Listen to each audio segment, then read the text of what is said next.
Hey traders, welcome to Charts and Coffee. Happy Friday, everybody.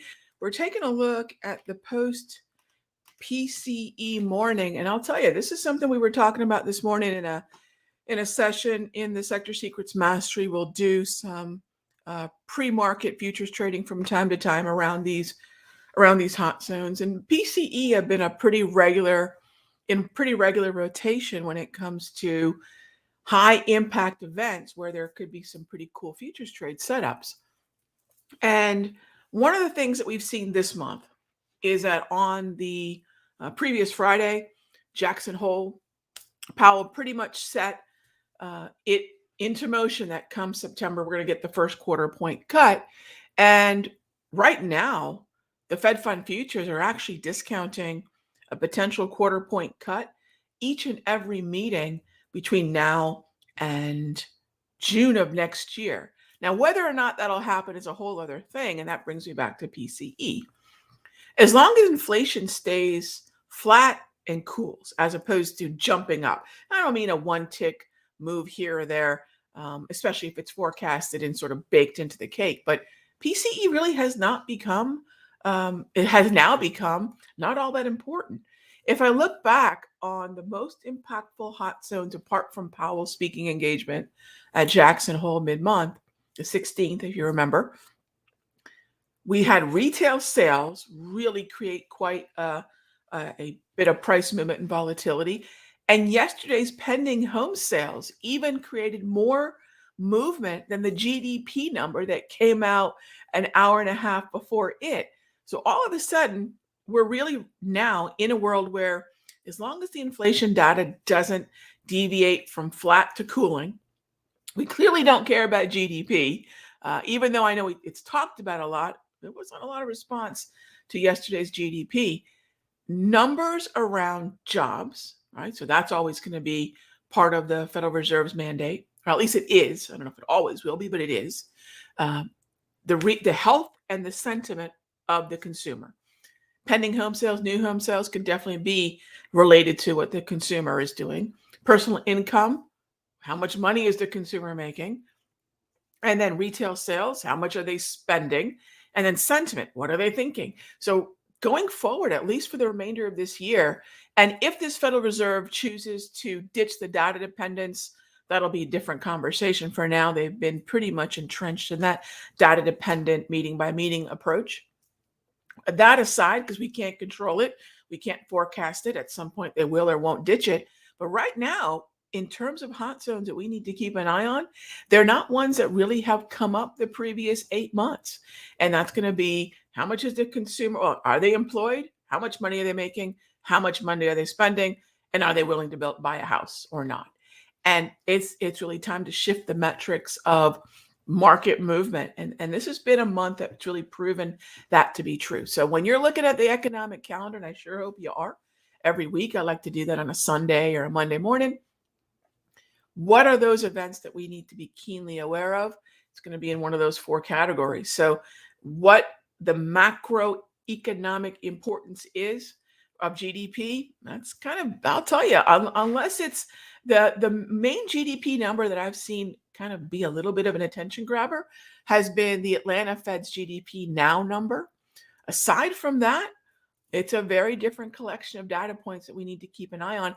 And that matters because these data points will then create the volatility that could be a trade, that could trigger a trade, that could trigger a target, that could trigger a stop. So knowing the clock and the calendar is so important, and some of those things are changing. So that's a quick heads up on that. All right. Next up is, let's see here, taking a peek at where we are post GDP. We're not anywhere special. If we take a look, and I'm going to look at from 2 a.m. forward, we've been lower than this. And on the economic data, we spiked higher, but pretty much we're in the range that was established at the European and UK Open, 2 a.m. Eastern, to the wick high of that 8:30 hot zone. We're really not anywhere in terms of anywhere new. We are, however, looks like it's still 23 minutes before the bell, but it looks like we are going to open above the previous session close, which is 56.18, which opens the S&P above that important sentiment line of where did we close yesterday, 4 p.m. cash close. NAS is the same thing, right? You can see the lower lows around 2 a.m. You can see the higher high we punched up to with the 8:30 data of the PCE, and we're still well above 19,445 and a half. Nowhere new. But when you take a look at the daily time frame, right, we are trading with a green candle, which is important for my metrics of bullish participation and expectation of more bullish price action. In other words, I'm not a bear, right? And if y'all caught the videos, and these are free videos, so I'm not, Charts and Coffee we've made available publicly for going on 3+ years now, and there's free videos that I put out twice a week. So if you want to keep up with some of the narrative, Rag, what are you in? I'm curious about what you're doing in the Sector Secrets Mastery, but can I get an idea of what you're thinking, what you're trading, what you're doing? Yeah, check out Charts and Coffee. That's a direct reflection of, well, obviously your questions, but also what we're doing in the Sector Secrets Mastery. Check out Top Tier Outlook at 6 p.m. on Sundays, and those free videos that I put out twice a week at the Simpler Trading YouTube channel. And you can check out my YouTube channel as well. I really do want everyone to get a good idea of what's happening in the broader averages, what's happening in the commodities, what's happening in terms of macroeconomics, so you can make a better decision. And our decisions in the room have been, especially this month, I'm happy to say, when we had the carry unwind, we didn't take any drawdowns. In fact, that carry unwind, not that I knew it was coming, not that anybody did, but that carry unwind was very much in line with things that we had seen for about 2 months, which was strength in staples, strength in utilities. We continued to buy things like Coke. We focused on things like gold and Newmont mining. So when you're putting aside that notion of what is everyone else talking about or what is everyone else trading, please remember, the minute we start any logic about what we're going to do, well, everyone else is doing it, please remember that everyone else would also include the 90% of traders that typically lose. So my barometer is, what are the 10% doing? And the 10%, I'll tell you right now, unless they're assigned a particular stock as part of their job, in which case they're not a retail trader. You and I were retail traders. I never make any illusions about that. My job is to manage my money and my risk, right? Which means I get to control my focus. And that means don't be afraid to look at something like Newmont mining and say, you know what? I don't give a rip about what NVIDIA does next. Don't be afraid to say, look, I'm much more interested in Coke, than I am XLK, right? Which is just another place that Apple, Microsoft, and NVIDIA hang out. Be aware of the fact that the watch list in the world of stocks and ETFs and futures is massive, and the symbols that are being talked about are not necessarily the ones that are on the move, right? And that's a lot of what we do day in and day out. We don't pick favorites. Well, yeah, we do. What's trending? That's always going to be my favorite. And by the way, I don't care if sardine futures are liquid and trading. If they're moving higher and there's good liquidity, I'll trade it as long as I understand what the hot zones around sardine futures are, right? So it just really doesn't matter. Find the trends, make sure they're liquid. Therefore, you can buy an option on them without the concern of illiquidity or wide spreads. Just focus on that, right? That's rinse and repeat. Okay, so as we go into September, we're seeing a little bit more risk appetite because Jerome Powell's been a little bit more verbally committed to the rate cuts. But we can still see here, month to date, it's not as if Staples has fallen off the top of the leaderboard here, but utilities have slid a little bit. But what's also interesting, what's joining, right? When we talk about participation, I don't care about broad participation. I care about what's participating, right? So if I'm looking at this here, and as we're ending the month, today's the last trading day of the month, what is ending the month positive? communications, basic materials from bottom to top. So communications, basic materials, industrials, gold miners, financials, utilities, healthcare, real estate, and staples. That's what's a positive on the month. And that's what I'm going to look at going into September. So if you haven't looked at some of those sectors before, maybe you're not paying attention to what's in basic materials. Say, Rog, can I go check out XLB at Yahoo Finance or ETFDB, or just Google it and find out what's in it and why it moves? Absolutely, right? Or just come on over to the Sector Secrets Mastery, and that's where we put the watch list together. And at that point, you'll be focused on things that have a higher inclination, right? The probability of continuing. Right? And I think that in a nutshell is watch list building, gang. And that's where a lot of traders get really fouled up, because this week everyone was talking about NVIDIA, and I really just tried to be firm but respectful on who cares. It's okay to say who cares. And really, who cares about the stock? Yes, it's going to have broader implications. But right now, does anyone look at this and see opportunity? I don't. But when I look at this, I sure do, right? Very different structure. All right, so let's just take a look at our questions here. And by the way, if you're having a challenge with the risk management, the position sizing, that's the holy grail.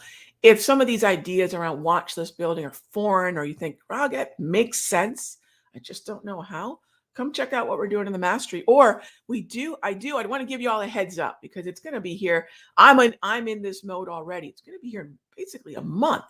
I've got a class coming up on October 5 where we're going to tackle a lot of those topics in the detail that, setting aside a Saturday and 4 hours will allow us to do. So if you're thinking, Rog, I really want to get a good jump start on not just next year, but the rest of this year, that's going to be a really great way to put some of those pieces together.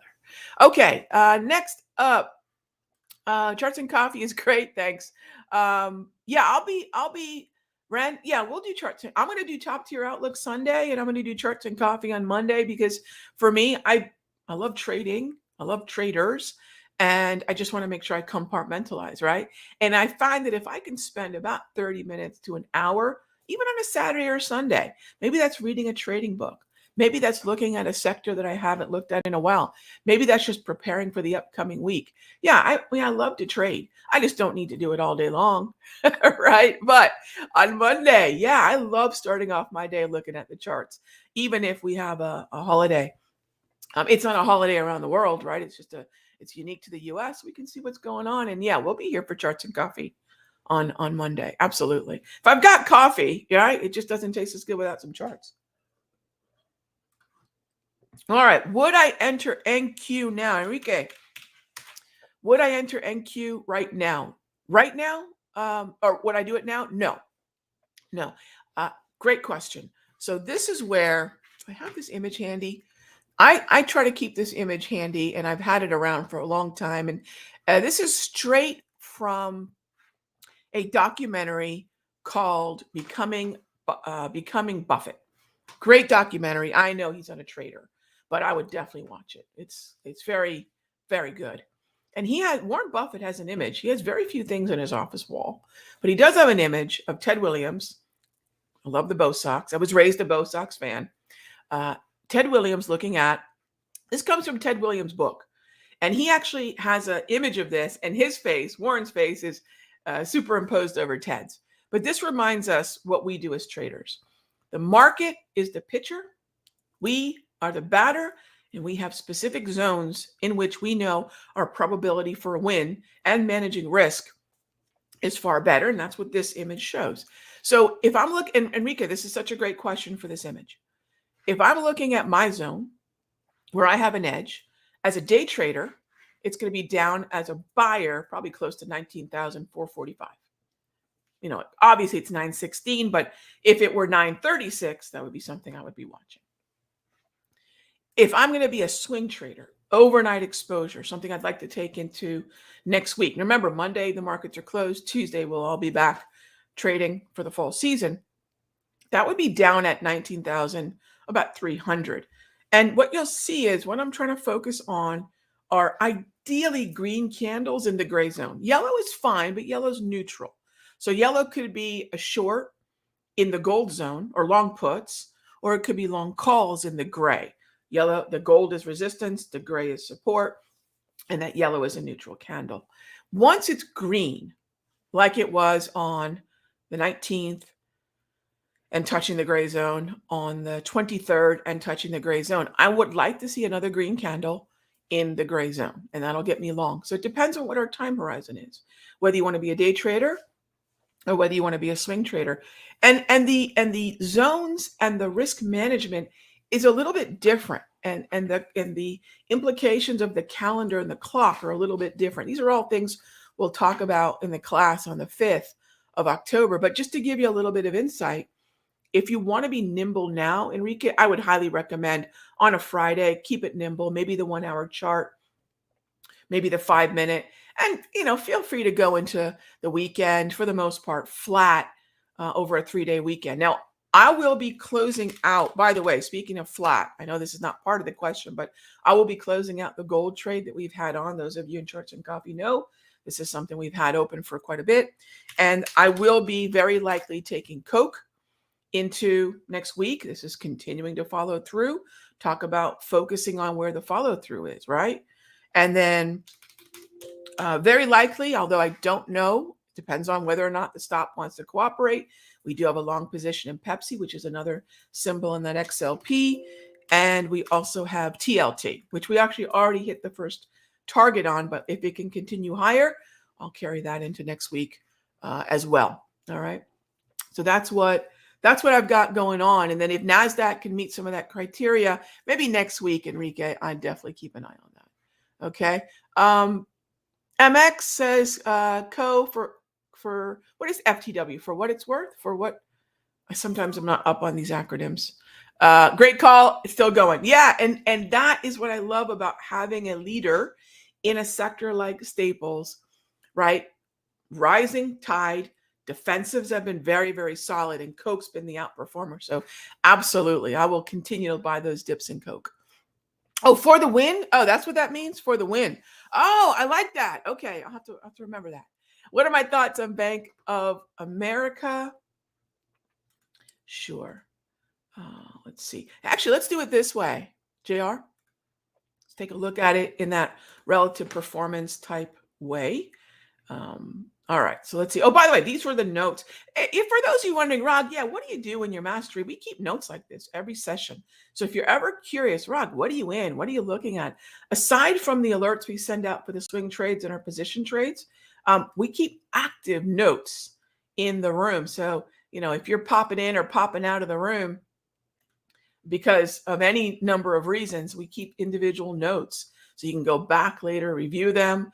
And I always keep them on the screen so we have really good communication of what I'm looking at. We don't call audibles in the room. But by the way, Bank of America, I would say no, not no as in I don't want to buy it, but no as in I think there's some better setups. In fact, I think I missed a great trade in Visa that one of our members grabbed a few days ago. So Visa, JP Morgan, American Express, and Chubb. But I missed a gorgeous daily price movement. I love when I miss trades because that just tells me there's more opportunity out there than I can keep up with. But one of our members grabbed this and their long Visa, green candle, gray zone, right? If you're not checking out those daily price movement ranges, which by the way, don't tell anybody, that's going to be part of the class. So we'll definitely give y'all a really good deal on those if you've been wondering about kicking the tires on them. I would pass on Bank of America for now. Look at the candle color. JR, that's a top tier candle, neutral. I'd pass on that for now. Oh my gosh, I'm running over. But the last part of your question, do I give any credence to dark pool? None. Zero. No. There are other and better ways to understand where size is weighting. I give zero credence to that. It's a buzzword. It's a catchphrase. It's kind of one of those things that people are told they should keep an eye on, but it's very difficult to measure a metric that reported to FINRA is so delayed. Yeah, there are better ways to do it. So I do not. I love the idea of understanding size, but I do not subscribe to that one. So thank you for the question. Gang, as always, thank you so much for being here for Charts and Coffee. Thank you for keeping this show running for 3 years. Otherwise, I'd be talking to nobody but maybe my cat. So thanks for being here. I'll see you on Monday. I'll see you on Sunday as well at 6 p.m. for Top Tier Outlook. Be good to each other, gang.